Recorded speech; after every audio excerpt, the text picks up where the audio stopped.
मेरे क्लाइंट योगेश पाटिल की 7 साल की बेटी की हत्या हुई है। इस रिपोर्ट में तो साफ लिखा है कि बच्ची की मौत कैंसर से हुई है, फिर आप इसे हत्या का मामला क्यों बना रही हैं? माय लॉर्ड, डॉक्टर विक्रांत की रिपोर्ट के अनुसार परी को कैंसर फल, सब्जियां, दूध के माध्यम से हुआ है। ये सब चीजें किसानों से खरीदी जाती हैं। किसान जो पेस्टिसाइड्स इस्तेमाल कर रहे हैं, उन्हें बनाने वाली कंपनीज और कंपनीज को परमिशन देने वाली सरकार भी दोषी है।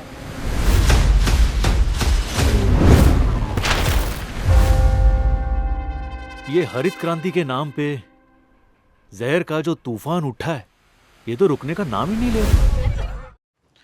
नमस्कार, मी राहुल कुलकर्णी. आमच्या प्लॅटफॉर्मवरती आम्ही कशाचंही प्रमोशन करत नाही, पण आज मी प्रमोशन करणार आहे एका येऊ घातलेल्या चित्रपटाचं, the India story slow poison. आणि मी जेव्हा ह्या चित्रपटाच्या लेखक, निर्माता आणि ह्या सगळ्या मंडळींशी बोललो, तेव्हा मी सगळ्यात आधी पहिलं काय काम केलं असेल तर महाराष्ट्र राज्याच्या मुख्यमंत्र्यांना आव्हान केलं की हा चित्रपट टॅक्स फ्री झाला पाहिजे. काही आमदारांना मी व्यक्तिशः फोन केले. मी त्यांना असं म्हटलं की जे काम श्री तुकाराम मुंडे करत आहेत ती आता तुमची जबाबदारी आहे की हा चित्रपट किमान महाराष्ट्रामध्ये तरी टॅक्स फ्री करा. आणि मला त्यांनी फार सकारात्मक प्रतिसाद दिला आहे. त्याचं मुख्य कारण असं आहे की ह्या चित्रपटाचा विषय हा तुमच्या माझ्या आयुष्याशी निगडीत आहे. श्री तुकाराम मुंडे ज्या पद्धतीची कारवाई करत आहेत त्यातनं काय दिसतं आहे तर आपण विष खातो आहे, विष. आणि त्या विषाचं मुख्य कारण मी बांगलादेशमध्ये होतो, इस्रायलमध्ये होतो, मिडल ईस्टमधले अनेक गोष्टी तुम्हाला दाखवल्या, तर मला असं लक्षात आलं की आपल्याकडे FDAचे नियम आहेत, सगळंच आहे. पण आपल्याकडे हरित क्रांती सुरू झाल्यापासून, मी स्वतःही शेतकरी आहे, अनेक प्रयोग तुम्हाला मी दाखवले माझ्या शेतीतले, पण आम्हाला हे कोणी सांगितलंच नाही की तुम्ही खत आणि जे कीटकनाशकं टाकताय ती किती मर्यादित टाकायला हवीत. आणि म्हणून ह्या चित्रपटाचा विषय ज्या छोट्याशा चिमुरड्याच्या मृत्यूपासून सुरू झाला तर मला तो प्रचंड भावला. आणि मी आता ह्या मुलाखतीनंतर थेट विधिमंडळामध्ये जाऊन शक्य झालं तर मुख्यमंत्र्यांना मागणार आहे की ह्याचा किमान प्रोमो तरी तुम्ही पहा. पण ह्या चित्रपटाचा मुख्य अभिनेता आहे आणि मी त्याला खूप संवेदनशील म्हणतो, तो श्रेयस तळपदे. थँक्यू. नमस्कार. सो माझं व्यक्तिशः असं मत आहे की हार्ट अटॅक, डायबिटीज, कॅन्सर ह्या सगळ्याचं मूळ हा चित्रपटातला जो विषय आहे तो आहे. म्हणजे तसं म्हणायला खरंच काही हरकत नाही आहे. कारण इतकी वर्ष कन्सिस्टंटली आपण जे खातोय, जे नकळतपणे आपल्या अंगात जातं आहे, कुठे ना कुठेतरी त्याचे काही ना काहीतरी कॉन्सिक्वेन्सेस तर होणारच. आणि ते कॉन्सिक्वेन्सेस आता इतक्या वर्षानंतर प्रामुख्याने सगळे दिसायला लागले, समोर यायला लागले. म्हणजे कॅन्सर सारखी गोष्ट जी मी लहान असताना कधीतरी एखादं कोणीतरी आपल्याला असं ऐकू यायचं की बाबा ह्यांना कॅन्सर झाला आहे. आणि कॅन्सर म्हणजे बापरे, कसं काय, काय ते सिगरेट ओढतात का, ते तंबाखू खातात का, हा पहिला प्रश्न असायचा. आणि कदाचित ते त्यांना व्यसन काही असायची वगैरे वगैरे म्हणून एखाद्याला झालं. आता तर म्हणजे दर दुसऱ्या घरामध्ये तुम्हाला ही न्यूज ऐकू येते. आणि असं लक्षात येतं की बरं, यांना काही व्यसन नाही, सुपारीच्या खांडाचंही व्यसन नसताना असं कसं होतं आहे, लहान मुलांना कसं होतं आहे. तर ऑब्व्हियसली हे जे आपण खातोय ते विषच आपल्या पोटात जातं आहे आणि ते या पद्धतीने बाहेर येतं.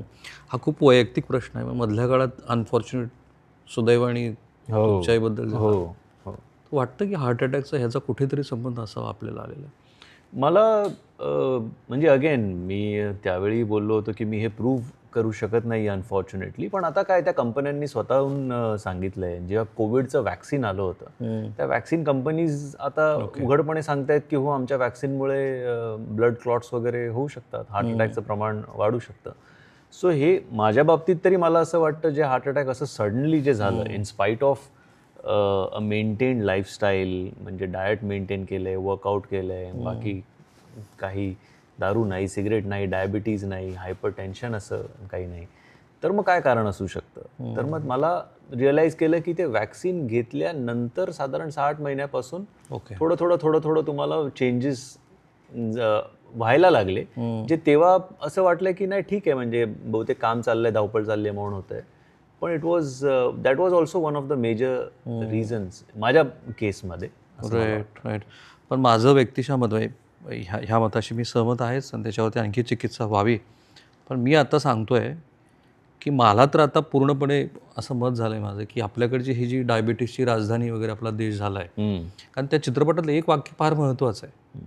तुम्ही असं म्हणालात की जब से ये ग्रीन रिव्होल्यूशन शुरू हुआ है तब से जो जहर फैलाया जा रहा है तो रुकने का नाम ही नहीं ले रहा. डू यू स्टिल बिलीव्ह की हे की ॲब्सोल्युटली. सी, एकतर म्हणजे आपल्याला या गोष्टी आधी माहितीच नव्हत्या. म्हणजे तुम्ही चित्रपट पाहाल तेव्हा तुम्हाला लक्षात येईल की त्याच्यामध्ये ज्या पद्धतीचं इन्फॉर्मेशनसुद्धा दिलं गेलं आहे की हे वर्ल्ड वॉर II साधारण संपल्यानंतर आता त्या सगळ्या केमिकल्स आणि काय करायचं, कारण ते तेवढं आपल्याला शस्त्र आता लागणार नाही आहेत युरोपियन कंट्रीजमध्ये जेव्हा लक्षात आलं तेव्हा त्या सगळ्या केमिकल्सचं काय करायचं, तर त्याचं आपण काहीतरी वेगळ्या गोष्टीमध्ये रूपांतर करूया. मग ते पेस्टिसाइड्स वगैरे अशी सगळी तिकडनं ती सुरुवात झाली. आणि काही गोष्टी ज्या बाकी कंट्रीजमध्ये रादर डेव्हलप कंट्रीजमध्ये बँड होत्या त्या मग सगळ्या डेव्हलपिंग कंट्रीजमध्ये त्याचं एक्सपेरिमेंटेशन सुरू झालं. आणि अर्थात त्याचे काही ना काहीतरी फायदे लोकांना दिसू लागले. मग फायदा दिसायला लागल्यावर आपण अजून ती गोष्ट ऑब्व्हियसली करायला लागतो. म्हणजे आज मी खरं तर मुंबईतला, म्हणजे आमची अशी शेती नाही किंवा शेतजमीन नाही, त्यामुळे आम्हाला शेतीविषयी काहीच माहिती नाही.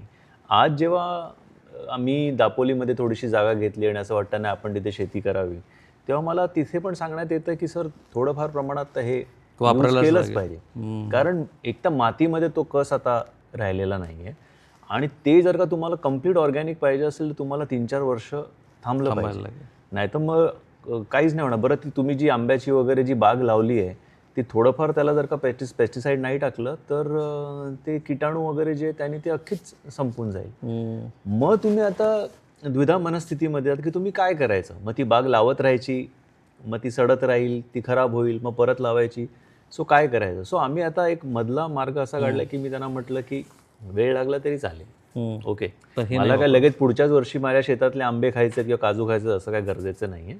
10 वर्षांनी मिळाले तरी चालतील, पण आपण पेस्टिसाइड्सचा वगैरे जो वापर आहे ना तो नेग्लिजिबल अमाऊंटवर करूया. Very important. आणि आपलं जे बाकी खत आपण जे बनवतो, म्हणजे मला वाटतं गांडूळ खत वगैरे असं काय असतं, ते जास्त प्रमाणात आपण करायचा प्रयत्न करूया. लागू दे वेळ, तुम्ही झाडं आपण वाचवूया जेवढी वाचवू शकतो, पण त्याच्यासाठी खूप जास्त हे परत केमिकल्स पेस्टिसाइड्स हे मारा म्हटलं नका करू, ते नका करू. त्या जमिनीला तिचं परत तिचं कस जो काही यायचा आहे तो येऊ द्या, 3-4 वर्ष लागू द्या, काही घाई नाही आहे.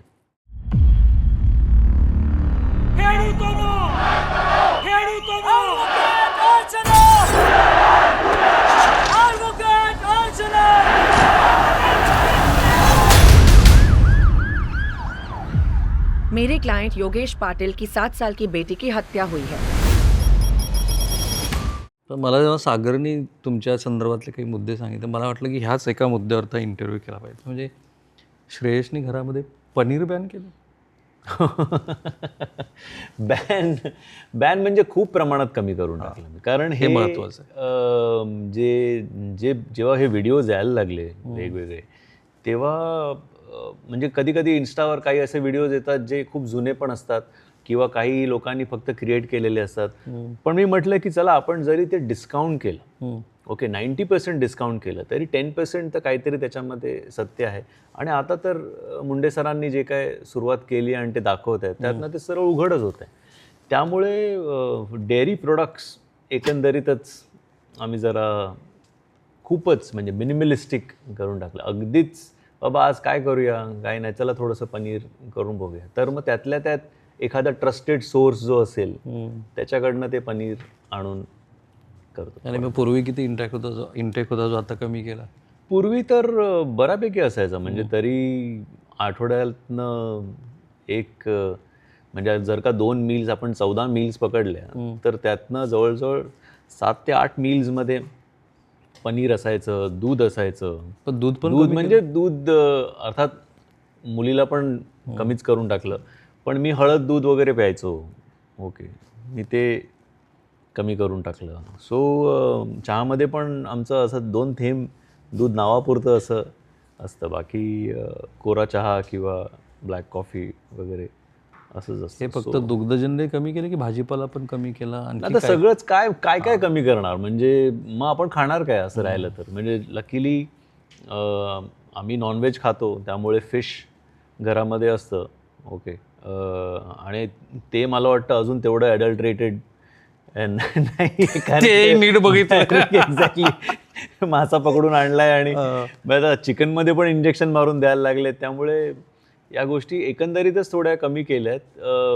मी तर एकंदरीतच म्हणजे खिचडी, बटाट्याची भाजी असेल तर पालेभाज्या पण म्हणजे व्यवस्थित धुवून उकळत्या पाण्यात त्या धुवून साफ करून वगैरे जेवढं काय आपण प्रिकॉशन घेऊ शकू तेवढं प्रिकॉशन घ्यायचा प्रयत्न करतो. कारण नाही तर आपण खाणार काय, म्हणजे आपण म्हणतो की बाहेरचं नको घरचं खाल्लं पाहिजे, पण घरात घरीच आपण येणारं. काय आणतोय हे आपल्याला माहीत नाहीये की काय येतंय. हे कोबी पण जर का काय केमिकली मॅन्युफॅक्चर्ड यायला लागला तर म्हणजे विषय संपला.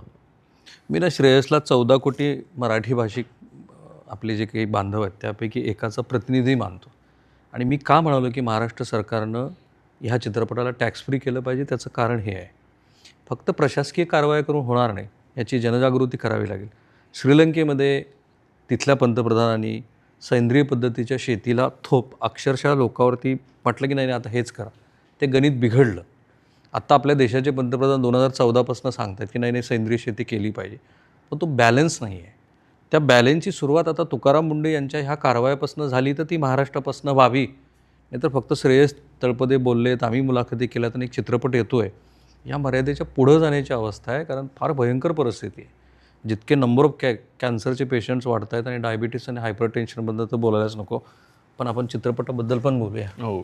सो पहिल्यांदा स्क्रिप्ट आली तेव्हा जेन्युइनली असं वाटलं की हा विषय केला पाहिजे की it was a commercial decision? नाही, विषयच वेगळा होता. कारण या विषयाला कोणी टेक्निकली हात घातला नव्हता. सो त्यांनी जेव्हा विषय मला ऐकवला चेतन सरांनी, तेव्हा मला विषय वाटला पटला रादर तो विषय की नाही खरं आहे म्हणजे काहीतरी. आणि ज्या पद्धतीचं रिसर्च त्यांनी केला होता, ज्या पद्धतीने तेव्हा मला काही त्यांनी व्हिडिओज दाखवले, काही लेख दाखवले, सो ते सगळं आणि ती गोष्ट जी होती म्हणजे ती मला असं वाटलं की आणि आज म्हणजे ती परिस्थिती आपल्या डोळ्यासमोर इतकी उघड आहे की आमची म्हणजे फिल्म पण कंप्लीट झाली आहे आणि ते दिसतंच आहे सगळ्यांना की काय परिस्थिती आहे. सो मला असं वाटलं की नाही आपण केलं पाहिजे हे.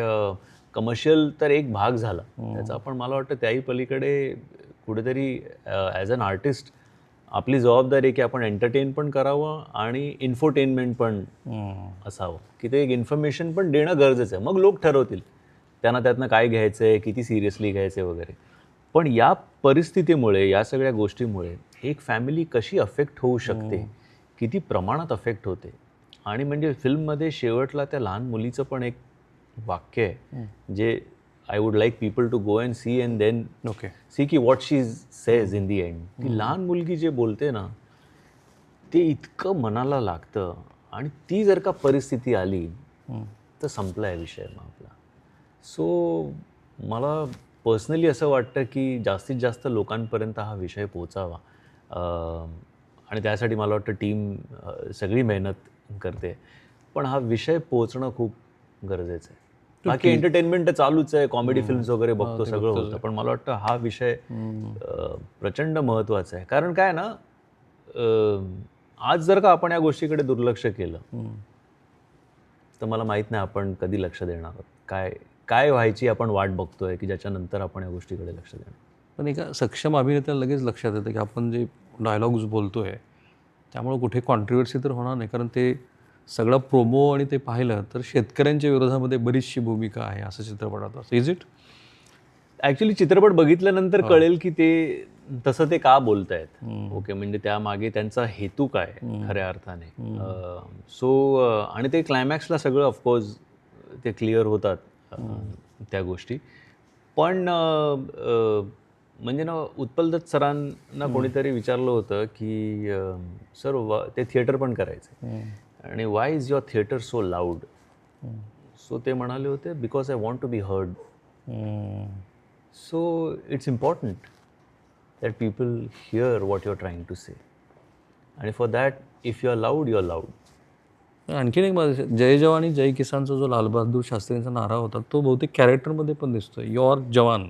बरोबर. या म्हणजे तो आर्मीचा मेजर आहे आणि म्हणजे देशासाठीच काम करणारा, देशाची रक्षा करणारा आणि एखाद्या या गोष्टीमुळे जिकडे दुर्लक्षच केलं गेलं आहे त्याच्यात त्याची फॅमिली कशी अफेक्ट होते आणि तो काय करतो त्यातनं म्हणजे लढण्यासाठी बेसिकली काय तो मुलीला वाचवण्याचा अतोनात प्रयत्न करतो. आणि म्हणणं आमचं तेच आहे की आज हे फिल्ममध्ये एका फॅमिलीमध्ये घडते. म्हणजे खरं तर फिल्म मी पण जेव्हा बघितली तेव्हा एका पॉईंटनंतर मी विसरून गेलो की मी फिल्म बघतोय. की मला ते इतकं अंगावर यायला लागलं आणि मला असं वाटलं की काय म्हणजे कोणाच्याही घरात दुसरं शेजारच्या घरात आपल्या घरात कुठेही घडू शकतं हे. आणि हे असं ज्यात आपली काहीच चूक नाही असं जेव्हा घडायला लागतं तेव्हा घर कसं अख्खं डिस्टर्ब होऊन जातं. त्याला काय सुमारच नाही आहे. सो एक घटना जी तुम्ही आत्ता विचार केला तर तुम्ही ते कंट्रोल करू शकता. म्हणजे आपण तर ट्रॅप्ड आहोत ह्याच्यामध्ये, काही करू शकतो. आपलं जनरेशन इज फिनिश्ड. ओके, पण ॲटलिस्ट पुढच्या जनरेशनसाठी आपण आत्तापासून जरा पावलं उचलायलाच हवी. पण अशा विषयांचा एक धोका असतो की हे थोडंसं डॉक्युमेंटरीकडे जातं. आत्ता हे रशेस बघितल्यानंतर आणि जो मधला फ्लोअरवरचा सगळा अनुभव, व्हॉट डू यू थिंक? नाही ते आहे कारण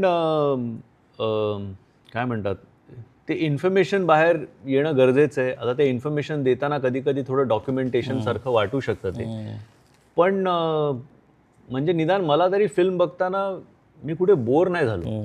कारण ते इन्फॉर्मेशन पण एवढं काय म्हणतात शॉकिंग आहे की half the time you are in shock की अच्छा हे, अच्छा ते, अच्छा असं. म्हणजे केरळ असो किंवा हरियाणा असो, जे म्हणतात ना की cancer belt, what is belt?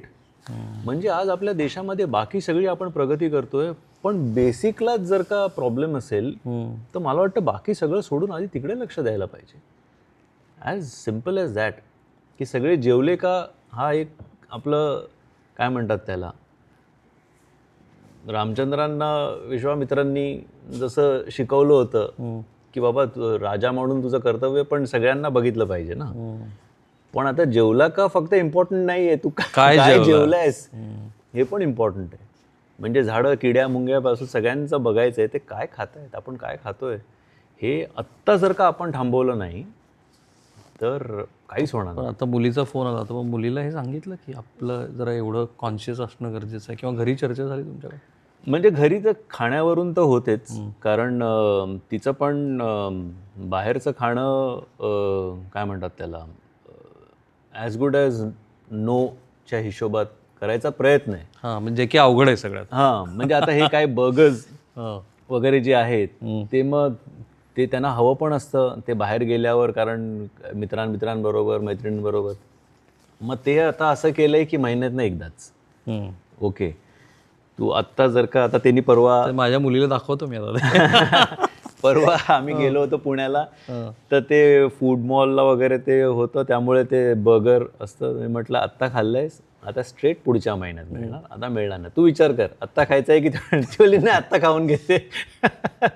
त्यामुळे असा काही गोष्टींचा कंट्रोल आपल्याकडनं करणं गरजेचं आहे. आणि ॲटलिस्ट कुक्ड फूड त्यातल्या त्यात असं वाटतं की घरी साधं खाऊ पण कुक्ड असेल तर त्यातल्या त्यात ते जरा टेक्निकली सेफ असावं. हे बाहेरचं काहीतरी काय खातोय आपल्याला ते तर माहितीच नाही. सो त्यामुळे ते खूप प्रमाणात कमी केलं. तर माझ्या मुलीने, माझ्या कुटुंबातल्या सदस्यांनी श्रेयसची जी अलीकडची मालिका, ती छोटी मुलगी, ती फार आवडीनं बघितली. माझा मुलगा तो 5वी-6वीचा आहे, तोही मला सांगायचा बाबा हे मालिका तुम्ही बघा. ते मी पाहिलं. आणि गोलमाल तर आहे, पण ह्या सगळ्या प्रतिमेच्या बाहेरचा हा चित्रपट आहे. राईट? मग याच्यासाठी काही तयारी वेगळी? तयारी म्हणजे काय ना, तुम्ही जेव्हा स्क्रिप्ट तुमची वाचता, तुमचं पात्र वाचता आणि त्याच्यामधले तुम्ही सिक्वेन्सेस वाचता, म्हणजे तेव्हा आमची चर्चा हीच व्हायची की खूप जास्त आपण त्याला इमोशनल करायचं का. ओके. की म्हणजे असं पण लोकांना वाटायला नको की नाही बाबा मला एवढं हेवी हवं आहे का, तर नको आहे. मला तुम्ही द्या इन्फॉर्मेशन, मला तुम्ही द्या शॉक, मला तुम्ही द्या धडा जो द्यायचा आहे तो, पण मला झेपेल इतपत तेवढा द्या. सो बेसिक तयारी आणि किंवा आमचं डिस्कशन त्या गोष्टीवर जास्त व्हायचं की किती लेवलपर्यंत आपण ते इमोशन न्यायला पाहिजे, ते टच होईल, त्यांना जाणवेल तिथपर्यंत ठीक आहे. पण त्याच्याहून ते जास्त झालं तर कदाचित ते थोडं जास्त मेलोड्रामॅटिक वाटू शकतं, ओव्हर वाटू शकतं, अति वाटू शकतं. आणि माझं तरी पर्सनली असं होतं की हा मुद्दा जाणं गरजेचं आहे. तो जर का असा वाटला की लोकांना असं वाटलं की नाही नको बाबा खूप जास्त आहे, तर मग तो मुद्दा नाही जाणार. सो परफॉर्मन्स पण करायचा आहे, पण तो तेवढाच ठेवून करायचा आहे जेणेकरून we are able to make sure that the concept reaches people. इस रिपोर्ट में तो साफ लिखा है कि बच्ची की मौत कैंसर से हुई है, फिर आप इसे हत्या का मामला क्यों बना रही हैं? मला असं सांगितलं गेलं, मी पण ते रिव्हील नाही करणार, पण चित्रपटात एक शेवटी फार मोठा ट्विस्ट आहे. Is it? तर तुम्हाला कितपत सांगितलंय, पण ॲक्च्युली इंटरव्हल पॉईंटलाच तो एक ट्विस्ट ओके. समोर येतो जो खूप चांगला आहे आणि खूप टचिंग आहे इंटरव्हल पॉईंटला. त्यामुळे तो डेफिनेटली तुमच्या डोळ्यात टचकन पाणी आल्याशिवाय राहणार नाही. इंटरव्हल पॉईंटला जो ट्विस्ट येतो त्याच्यामध्ये. पण मी काजल अग्रवालचे जवळपास सगळे चित्रपट पाहिलेत आणि स्पेशली दाक्षिणात्य. ही जी निवड आहे मला थोडं आश्चर्य वाटलं. मला असं वाटतं की विषय जर का तुम्हाला भावला ना तर मग फार तुम्ही काय म्हणतात विचार करत नाही. म्हणजे एक असतं की बाबा ह्याच्यामधलं माझं कॅरेक्टर काय असणार आहे, आणि एक असतं की आपल्याला असं वाटतं ना हा विषय खूप छान आहे यार, हा आला नाही आत्तापर्यंत, आपण एक प्रयत्न करून बघूया. सो तो प्रयत्नच असतो सगळ्यांचा. पण काजलनी पण म्हणजे आजपर्यंत काजलनी केलेलं अशा पद्धतीचं नाही काम केलेलं. नाही केलेलं. त्यांनी कमर्शियल फिल्म्स बऱ्याच केल्यात, पण अशा पद्धतीचा रोल तिच्यासाठी पण मला असं वाटतं पहिल्यांदाच आहे. वाटतं हा व्यावसायिकदृष्ट्या जेवढं अपेक्षित आहे इतका गंभीर विषय आहे? आता व्यावसायिकदृष्ट्या काय बिझनेस होतो काय नाही हे प्रेक्षकांनाच माहिती. म्हणजे खरं तर कोणी किती कुठल्याही फिल्मबद्दल म्हणालं ना तरी मला असं वाटतं की it doesn't make any sense. कारण जेव्हा प्रेक्षक काय ठरवतात ना तेव्हा ते ठरवतात. आता त्या दिवशी मला कोणीतरी म्हणालं की सर बागबान भी बहुत इमोशनल फिल्म थी, सेकेंड हाफ में भी बच्चन साहब के साथ जो होता है हम सारे रो रहे थे और वो लोगों ने इतनी पसंद कर ली, वो देखो आज चल गई. तशी इमोशनल फिल्म आहे. कारण जे घडतं त्या फॅमिलीबरोबर ते काय म्हणतात there is nothing happy about it. Okay. पण मला असं वाटतं की हे जर का जसं मी म्हणालो की मी बघता बघता मी विसरून गेलो की मी फिल्म बघतोय, मी इन्व्हॉल्व्ह झालो त्या फॅमिलीमध्ये आणि मला असं वाटलं की काय चाललं आहे यांचं, कसं यांना याच्यातनं बाहेर काढता येईल. सो तसं जर का लोकांनी रिलेट केलं तर अर्थात there is no end to it. जर का त्यांना असं वाटलं की नाही, म्हणजे आपण हे रील्स बघतो या गोष्टीच्या, बऱ्याच रील्स येतात की खाण्याचं अडल्ट्रेशन काय, आणि आता मुंडे सर तर म्हणजे त्यामुळे इथे हे पकडलं ते आहे. पण या गोष्टीमुळे एक फॅमिली किंवा तुमची फॅमिली कशी अफेक्ट होऊ शकते. ओके. आणि शेवटी ती लहान मुलगी काय मेसेज देऊन जाते की आज त्या पुढच्या जनरेशनला आज या सगळ्या गोष्टींमुळे जर का असं वाटणार असेल तर मला वाटतं ते आपली डिफीट आहे. ती ॲज पेरेंट्स ॲज एल्डर्स हे आपलं फेलियर आहे त्या जनरेशनच्या too. My lord, doctor Vikrant की रिपोर्ट के अनुसार परी को कैंसर फल, सब्जियां, दूध के माध्यम से हुआ है. ये सब चीजें किसानों से खरीदी जाती हैं.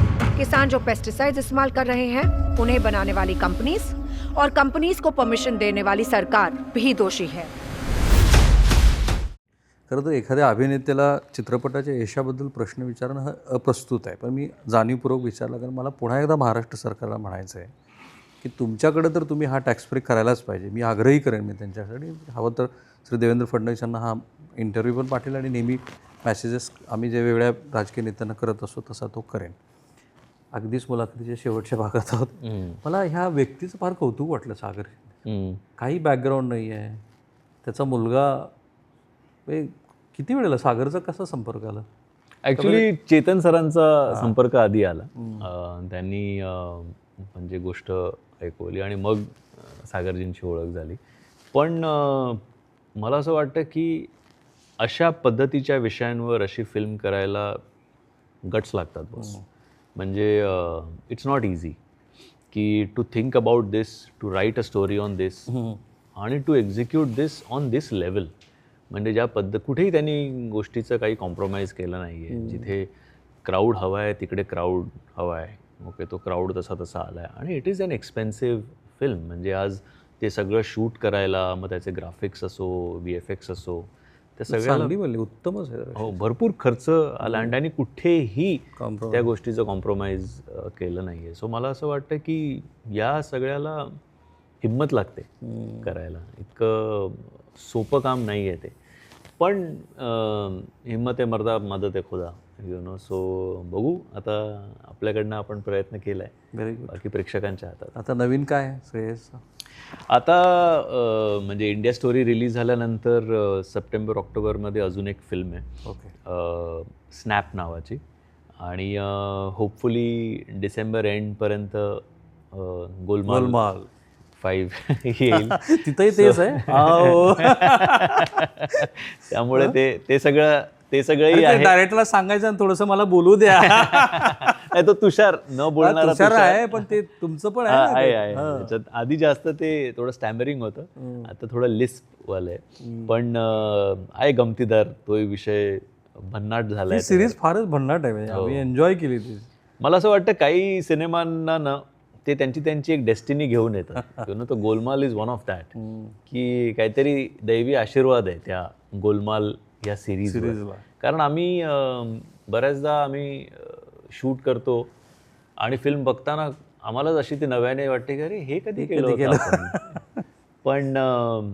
पण एक मात्र आहे की त्या फिल्मवर जेव्हा आम्ही काम केलं आहे ना, सगळेजण खूप प्रांजळपणे काम करतात. म्हणजे ह्याला 2 लाईन एक्स्ट्रा आहेत, मला कमी आहेत वगैरे, हा काय विषय तिथे कुठलीच इन्सिक्युरिटी कुठल्या ॲक्टरची नसते, की आपण काहीतरी करूया. आणि लहान मुलांना प्रचंड आवडते भयानक गोलमाल. त्यामुळे त्यांच्या अनुषंगाने सगळ्या गोष्टी असतात, की प्रत्येक लहान मुलाला हे रिलेट होईल का, हे आवडेल का, तो इकडे हसेल का. सो त्या अनुषंगाने बेसिकली सगळं केलं जातं. तो फील पण त्याचा तसाच असतो, लुक पण तसाच असतो, की त्यांना असं छान काहीतरी एक लाईव्ह ॲनिमेशन बघितल्यासारखं. तर ती गंमत जम्मत मला वाटतं. आणि रोहित ते अगदी सगळे मनापासून त्याच्यामध्ये, जर एखादी गोष्ट नाही आवडली तर आम्ही थांबतो चक्क, की आज नको करूया, आपण उद्या करूया, किंवा हा सीन हवा तसा होत नाही आहे, हा परत लिहून जरा अजून चांगला करूया. सो कुठलीच गोष्ट तो अशी अरे गोलमाल आहे यार हो जाएगा असं नाही करत. ये हरित क्रांति के नाम पे जहर का जो तूफान उठा है, ये तो रुकने का नाम ही नहीं ले रहा.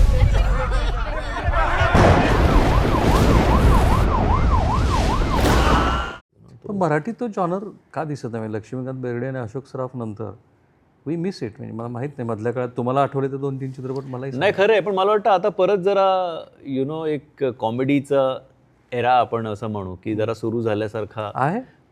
एकंदरीत सुरू झाल्यासारखा वाटतोय. सो मध्यंतरीच्या काळामध्ये जेवढे थ्रिलर्स आणि डार्क आणि असं सगळं जे OTT वगैरेवरचं झालं होतं, तर मला असं वाटतं आता परत जरा एकदा थोडं लोकांना रिलीफ हवी, काहीतरी ओके, थोडं कॉमेडी हवं. सो तशा पद्धतीचे विषय मला वाटतं आता यायला सुरुवात होईल. bucket म्हणजे आता list. कालच मी सुपर डुपर सिनेमा पाहिला, मला आवडला हा सिनेमा. हा, it's a nice light hearted entertainer. तो देऊळ बंद पण 100 कोटीचे वगैरे. हो 100. मी अजून पाहिला नाहीये, म्हणजे मी तुंबाडची मंजुळाही पाहिला नाहीये, पण तोही कॉमेडी स्पेस मधला आहे, तोही लोकांना आवडला आहे. सो आता परत जरा मला वाटतं थोडी त्या बकेट लिस्ट मध्ये मराठी कुठला चित्रपट नाही ना की हे करायचंय आता.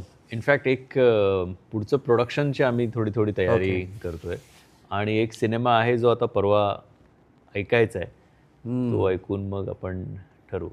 ते आमचे म्हणजे सुभाषजी मला वाटतं करतायत. सो त्यांचा ऑफकोर्स आदेश आल्यानंतर आम्ही काही प्रश्न फार विचारत नाही, कारण त्यांनीच टेक्निकली त्यांनी आणि नगेशनी उभं केलं आहे मला हिंदीमध्ये. सो त्यांचा आत्ताच परवा फोन आला होता की एक विषय तुला ऐकवायचा आहे. तर मी चला शुभेच्छा तुम्हाला. Thank you so much. Thank you so much. काय सध्या तब्येत? ओके. आता काही हे नाही. नाही ओके. आता काय लाईफस्टाईल बदलली काय? म्हणजे पूर्वी मग खरं तर गरजच नव्हती मी ते ऐकलं नंतर मलाही क्युरियोसिटी होती. हो की म्हणजे पण त्यातल्या त्यात थोडेफार बदल म्हणजे डाएट, ओके. कोलेस्ट्रॉल जेवढं लिमिट करता येईल तेवढं, आणि व्यायाम नियमित, हो.